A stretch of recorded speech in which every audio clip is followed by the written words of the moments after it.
जिज्ञासु मित्रों, अभिनंदन है आपका हमारे चैनल दिव्य सृजन स्पिरिचुअल में। तो अध्यात्म के ऊपर चर्चा करते हुए हम श्रीमद् भगवत गीता की चर्चा को प्रारंभ कर चुके हैं और उसमें चर्चा चल रही थी कि श्रीमद् भगवत गीता अर्जुन ने भी इसे सुना और धृतराष्ट्र ने भी सुना, लेकिन अर्जुन का मोह भंग हुआ, लेकिन धृतराष्ट्र का मोह क्यों नहीं भंग हुआ? इसी श्रीमद् भगवत गीता को सुनने के बाद अर्जुन कहता है, नष्टो मोहा स्मृतिरब्धवा, कि हे कृष्ण, मेरा मोह नष्ट हो गया है और मैं स्मृति को प्राप्त कर चुका हूं। लेकिन दूसरी ओर गीता संपूर्ण होने के बाद धृतराष्ट्र दुख व्यक्त करता है और कहता है संजय से कि हे संजय, लगता है ये दुष्ट कृष्ण मेरे सारे पुत्रों को मरवा देगा, क्योंकि अर्जुन युद्ध नहीं करना चाहता था और कृष्ण ने समझाकर उसे फिर से युद्ध में ले आए, युद्ध करने के लिए विवश किया उसे। तो अब एक प्रश्न उठता है कि संजय ने भी वो सारे उपदेश धृतराष्ट्र को सुनाए, धृतराष्ट्र ने भी सुने, लेकिन धृतराष्ट्र का मोह भंग नहीं हुआ और अर्जुन का मोह भंग हो गया। अब हमें विचार करना चाहिए कि ऐसा क्यों है, यह परिस्थिति क्यों बन गई। तो अब हम प्रश्न उठता है ना कि आज जो हम गीता पढ़ रहे हैं वो धृतराष्ट्र उवाच से प्रारंभ हो रहा है, अर्थात संजय और धृतराष्ट्र के बीच की संपूर्ण वार्तालाप। संजय को दूरदृष्टि प्राप्त थी, श्री कृष्ण योगेश्वर थे, सिद्ध योगी थे, अवतारी थे, उनकी कृपा से संजय को दूरदृष्टि प्राप्त हुई और संजय जो देखता था उस दूरदृष्टि से देखकर दिव्य दृष्टि नहीं, ये ध्यान रखिएगा, संजय को दूरदृष्टि प्राप्त हुई। कुछ लोग समझ लेते थे कि दिव्य दृष्टि नहीं, अगर दिव्य दृष्टि प्राप्त हुई होती तो भगवान कृष्ण अर्जुन से जो कह रहे हैं कि तू मुझे इन नेत्रों से नहीं देख सकता, 11वें अध्याय के अंदर मैं तुझे दिव्य चक्षु दूंगा फिर तू देखेगा, तो फिर अर्जुन को क्या मिल रहा था? क्या वही मिल रहा था जो संजय को पहले मिला था? बिल्कुल नहीं। अगर ऐसा होता तो संजय भी उस विश्व रूप को, प्रभु के उस विराट रूप को देख लेता, लेकिन वो नहीं देख पाया, मात्र अर्जुन ही देख पाया, अर्जुन के अलावा दूसरा कोई नहीं देख पाया उस समय। ठीक है, तो विचार करने वाला यहां तथ्य है कि गीता तो हम पढ़ रहे हैं, कौन सी? जो संजय और धृतराष्ट्र वाली। हाँ, इसमें भगवान कृष्ण का उपदेश है, वास्तव में गीता उपदेश के तो वाचक श्री कृष्ण ही है, इसमें कोई संशय नहीं है।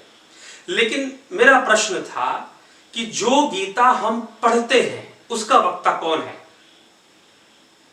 तो ये आपको उस ग्रंथ के हिसाब से उस गीता को एक उपनिषद भी माना गया है, क्योंकि इसमें श्री कृष्ण गुरु है और अर्जुन शिष्य है, तो संवाद चल रहा है, गुरु शिष्य के संवाद से ही उपनिषदों का निर्माण हुआ है, तो इसे उपनिषद भी माना गया। तो उपनिषद रूप में तो श्री कृष्ण ही वक्ता है, लेकिन इस पुस्तक के रूप में, इस ग्रंथ के रूप में अगर आप इसका प्रारंभ देखेंगे तो इसका वक्ता संजय है। तो हम जो गीता पढ़ते हैं वही पढ़ते हैं जो धृतराष्ट्र ने सुनी थी और धृतराष्ट्र का मोह भंग नहीं हुआ था, लेकिन अर्जुन का मोह भंग हुआ था। क्यों हुआ था? कारण क्या है? अब आइएगा, अब मैं आपको श्रीमद् भगवत गीता के 7वें अध्याय में एक श्लोक आता है। वो श्लोक क्या कहता है? ज्ञानम ते अहम सविज्ञानमीदं वाक्षाशेषतः यज् ज्ञात्वा नेहं भूयो अन्यत् ज्ञातव्यम अवशिष्यते। ज्ञान विज्ञान योग, 7वां अध्याय श्रीमद् भगवत गीता का ज्ञान विज्ञान योग में श्री कृष्ण उपदेश देते हुए अर्जुन से कहते हैं कि अर्जुन, मैं तुझे यह ज्ञान, कौन सा ज्ञान? वह योग जिसके बारे में कृष्ण ने यह भी कहा कि मैंने सर्वप्रथम विवस्वान को दिया, फिर मनु को दिया, फिर मनुपुत्र इक्ष्वाकु को दिया। तो वो योग, वो परम योग, वो अंतर्मुखी होने का योग, वो ध्यान मैंने पहले भी दिया है और मैं तुझे ये ज्ञान विज्ञान सहित दूंगा। ज्ञान मतलब एक प्रकार की जानकारी से इसका संबंध बनता है इस स्थान पर। वैसे ज्ञान का मतलब बिना अनुभव के ज्ञान नहीं हो सकता वैसे। और दूसरा विज्ञान मतलब कुछ विशेष है, प्रैक्टिकल है। तो एक होती है थ्योरी और एक होता है प्रैक्टिकल। तो अब अंतर पकड़िएगा धृतराष्ट्र और अर्जुन का। अर्जुन को जो प्राप्त हुआ वो प्रैक्टिकल स्पिरिचुअलिटी थी, और धृतराष्ट्र को जो प्राप्त हुआ वो मात्र थ्योरी थी। तो हम जब पढ़ते हैं तो थ्योरी पढ़ते हैं, तो पढ़ने मात्र से सब कुछ नहीं हो जाएगा, कुछ करना पड़ेगा, कुछ प्रैक्टिसेस भी करनी पड़ेगी, कुछ अभ्यास भी करना पड़ेगा।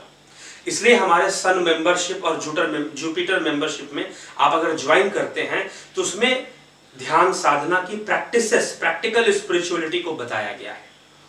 तो अर्जुन और धृतराष्ट्र के बीच अंतर इतना था थ्योरी और प्रैक्टिकल का। अब कितना बड़ा अंतर, क्या जरूर अंतर पड़ता है, बहुत बड़ा अंतर पड़ता है। एक छोटा सा हम हास्य व्यंग्य आपको सुनाते हैं, ध्यान से सुनिए, ये समझ में आ जाएगी बात। एक बार क्या हुआ कि एक शेख चिल्ली था। शेख चिल्ली का जो बेटा था उसने पीएचडी कर ली और पढ़ाई लिखाई कर कर अपना बोरिया बिस्तरा लेकर हॉस्टल कॉलेज का छोड़कर, क्योंकि पढ़ाई पूरी हो गई, पीएचडी की डिग्री उसको मिल गई, अपने गांव आ गया, अपने घर आ गया। जब घर आ गया तो माँ बड़ी प्रसन्न। उसकी माँ ने पूछा कि बेटा तू तो पढ़ाई करके आ गया, क्या पढ़ाई किया तूने? उसने कहा कि पीएचडी मैंने की है। अब माँ को समझ में ना, माँ पढ़ी लिखी थी नहीं। माँ ने पूछा क्या होता है ये पीएचडी? तो शेख चिल्ली का जो बेटा था उसने कहा कि माँ पीएचडी होती है, उसमें हम डॉक्टरेट की डिग्री। तो अच्छा तू डॉक्टर बन गया है, इलाज करेगा गांव वालों का? माँ ने पूछा। उसने कहा कि नहीं नहीं माँ, मैं वो वाला डॉक्टर नहीं हूं, मैं अपने पीएचडी की है तर्क शास्त्र में पीएचडी, लॉजिक्स, फिलॉसफी में एक लॉजिक्स का भी सब्जेक्ट होता है, तो तर्क शास्त्र में मैंने पीएचडी की है। अच्छा तो क्या होता है ये तर्क शास्त्र? माँ ने पूछा। अब माँ जानना चाहती है कि मेरा बेटा पढ़ के आया है, क्या पढ़ के आया है, गांव वाले पूछेंगे तो मैं क्या बताऊंगी गांव की औरतों को। अब बेटे ने कहा कि ठीक है माँ, कुछ भूख लगी है, खाने की व्यवस्था कर, तब तक मैं बताता हूँ, समझाता हूँ। अब माँ गई किचन से 2 सेव ले आई प्लेट में और कहा कि बेटा ये तब तक सेव खा, तब तक मैं रोटी सब्जी बनाती हूँ, थोड़ा समय लगेगा, तब तक ये सेव खा। तो जैसे ही सेव को देखा शेख चिल्ली का दिमाग काम करने लगा। शेख चिल्ली ने कहा कि रुक रुक माँ, मैं तुझे दिखाता हूँ, ये 2 सेव है ना, अब मैं देखना, मेरे पास ऐसी विद्या है तर्क शास्त्र की कि मैं इस 2 सेव को 3 सेव बना दूंगा। अब माँ हैरान कि अच्छा इतनी जादुई विद्या है, बट बना बेटा, कैसे बनाएगा? अब शेख चिल्ली के बेटे ने कहा कि देख माँ, ये 1 सेव हुआ और ये दूसरा 2, अब 1 और 2 दोनों मिलकर कितने हो गए? 3 हुए। 1 और 2 मिलेंगे तो 3 ही होगा ना। माँ ने कहा कि हाँ बिल्कुल, 1 और 2 मिलने से तो 3 ही बनता है, लेकिन सेव तो 2 ही है। तो कहा कि मैं क्या झूठ बोल रहा हूं? शेख चिल्ली के बेटे ने कहा मैं क्या झूठ बोल रहा हूं, ये 1 और ये दूसरा 2 और 1 और 2 दोनों जब मिल गए तो 3 हो गया। माँ ने कहा कि बिल्कुल सही बात है, 1 और 2 मिलेंगे तो 3 हो गया, लेकिन सेव तो 2 ही है। तो फिर शेख चिल्ली ने कहा बेटा बोलता है मैं झूठ बोल रहा हूं क्या? फिर मैं भी तो सही बोल रहा हूं, ये 1 सेव, ये दूसरा 2 सेव, 1 और 2 मिल गए तो 3 हो गए। अब माँ बड़ी परेशान कि दिखाई तो 2 ही दे रहा। इतने में शेख चिल्ली आ गया, उसने अपने बेटे की पीठ थपथपाई का कि शाबाश तू तो महाविद्वान बन गया, बहुत बढ़िया। अब ऐसा करते हैं कि 1 सेव मैं खा लेता हूं और 1 सेव तेरी माँ खा लेती है, और तीसरा जो तूने बनाया है वो खुद खा के दिखा ले, क्योंकि तेरा सेव तो तर्कों से बना है ना, प्रैक्टिकल नहीं बना है। तो ये फर्क है थ्योरी और प्रैक्टिकल। परिवर्तन किससे आएगा? पेट किससे भरेगा? क्या तर्कों से भर जाएगा? नहीं, प्रैक्टिकल स्पिरिचुअलिटी। ये फर्क था धृतराष्ट्र और अर्जुन में। धृतराष्ट्र मात्र सुनने तक सीमित था, प्रैक्टिकल नहीं था उसके पास। उसी प्रकार से सिर्फ पढ़ लेने से, श्लोकों का सिर्फ अध्ययन कर लेने से अच्छी जानकारी उपलब्ध हो जाएगी, लेकिन उन जानकारियों पर कर्म करना होगा, उसे प्रैक्टिकल जीवन में उतारना होगा, तब जाकर वो परिवर्तन संभव है जो अर्जुन के जीवन में आया, या जो भक्तों, योगियों, ज्ञानियों के जीवन में आ पाया। वो परिवर्तन जो नरेंद्र नाथ दत्त के अंदर रामकृष्ण परमहंस से मिलने के बाद आया। उसके पहले वो कट्टर नास्तिक थे, ना वो ईश्वरीय सत्ता में विश्वास करते थे, ना वो वेदों में सही से विश्वास करते थे। तो इस प्रकार से हमें ये समझने की जरूरत है। तो धृतराष्ट्र ना बने। अगर आप गीता पढ़ते हैं, अगर धृतराष्ट्र की तरह पढ़ेंगे, तो फिर वही कुछ नहीं मिलने वाला। और अगर अर्जुन की तरह ग्रहण करेंगे, सिर्फ बातें नहीं प्रैक्टिकल रूप में ग्रहण करेंगे, तो फिर जाकर वो बहुत बड़ा परिवर्तन आएगा। तो सिर्फ पाठ तक सीमित ना रहें, मेरे कहने का अर्थ है। कुछ लोगों को मैंने देखा है कि नियम बनाते हैं, सुबह सुबह नहा धोकर थोड़ी पूजा कर कर गीता जी का थोड़ा श्लोक पढ़ते हैं।